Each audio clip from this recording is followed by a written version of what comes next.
Lakini finally tukasema wao watupatie a liaison officer ambaye a operations director, I think Mr. Opio, kwamba tukimpatia hiyo itinerary yetu na mmoja wetu aumizwe, basi tutajua ni wao wametupangia. Kwa sasa tuambia tunaenda Wakulima market, tukitaka tutaenda Mavoko, at least we know the time dimension, they can't organize anything much. So we are afraid of our own police officers who should be protecting every Kenyan, not just leaders, but every Kenyan under the Constitution is entitled to security, to protection against kuharibiwa mali yao na vitu kama hivyo. So we had actually a very good meeting. And I think from today, kama anajua, we said we shall escalate this matter to the international community, all the human rights organizations, the UN itself. Wajue that indications in Kenya now are that we do not have a police service. We have a country under Gunism. I think that it was my brother Rigiji who said, kumbe mulipeleka watu wetu Haiti, mukafanye benchmarking on how to hand over the country to goons.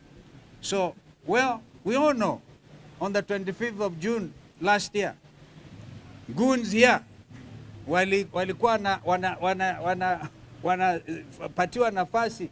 They were literally escorted by the police. But now the police have even taken over the work of the goons. This is the state of security in our country. And yet, the region requires that we remain vigilant as Kenyans.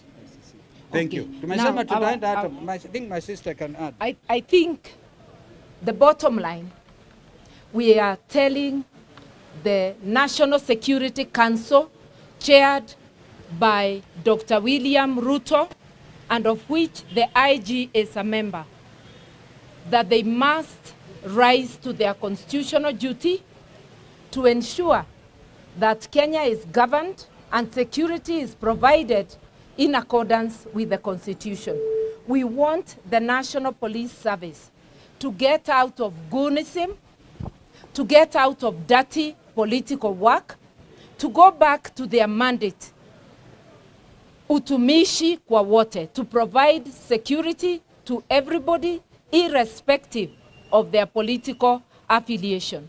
We want demonstrable action within the next 2 weeks so that when we come back on the 16th, if there is nothing to demonstrate, that we are back to the rule of law, to obeying the Constitution, then as Kenyans, we know we are on our own and we can take the next step. We are also telling them, get out of electoral matters. Whenever there is elections, like there was a by-election, let the police do their work of security, not partisan political stance or assisting one political party to get their bit. I do not think we need to go on. Today, we came mainly because of the persistent, coordinated, targeted attacks on the second Deputy President of the Republic of Kenya, His Excellency Rigathi Gachagua. Let him say what he said inside there. Thank you. I think we have faced the IG head-on with his people and looked at him straight in the eye and told him that the attack at Wetima Church on Sunday in Othaya was not an ordinary attack. It was an assassination attempt targeted towards Rigathi Gachagua, sanctioned by William Ruto, planned by Kipchumba Murkomen and Eliud Langat, and a special squad of police officers called Nairobi Sierra of 12 officers was dispatched to eliminate us in charge. We have told the IG that before we come back on the 16th, those members of that unit need to be arrested and disarmed and taken to court, and he must give that assurance. And we have said that if this situation continues after 16th, hatutakuwa na lingine la kufanya ni kuitisha maandamano katika Jamhuri ya Kenya until Kipchumba Murkomen is removed from office, IG Kanja is removed from office, and the two DIGs are removed from office, and the National Police Service can be put back into order. 2 vehicles were sent from Nairobi by the regional police commander, one from Buruburu Police Station, another one from Makadara Police Station. Hao ndio walisafirisha hao maafisa ya polisi ambaye majina yao yote tumewapatia, na tungetaka wachukue hatua, hao maafisa wakuwe disarmed na wapelekwe kotini. Na tutarudi, na kama haitawezekana basi tutauliza Wakenya wajitokeze until things are restored. In the meantime, we have resumed our political activities. Saa hii tunaigia CBD, tutarudi Udhaya on Sunday, tutakuwa pale Gituge on Sunday, na tumeambia police officers kama hawataki kulinda mikutano yetu wasikuje kusaidia wahuni. Yeah? Wasikuje kusaidia wahuni.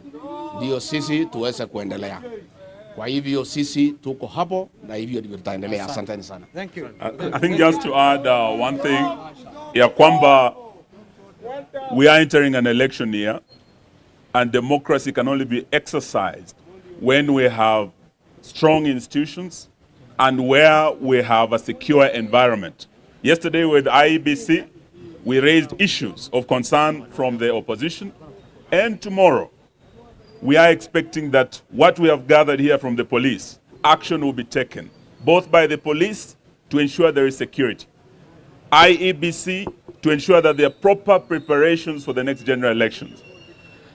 Violence has become an existential threat to our democracy, and we've seen it in Chwele, we saw it in Malava, we saw it in Othaya last week, we saw it in Gilgil, and we are saying enough is enough. Thank you.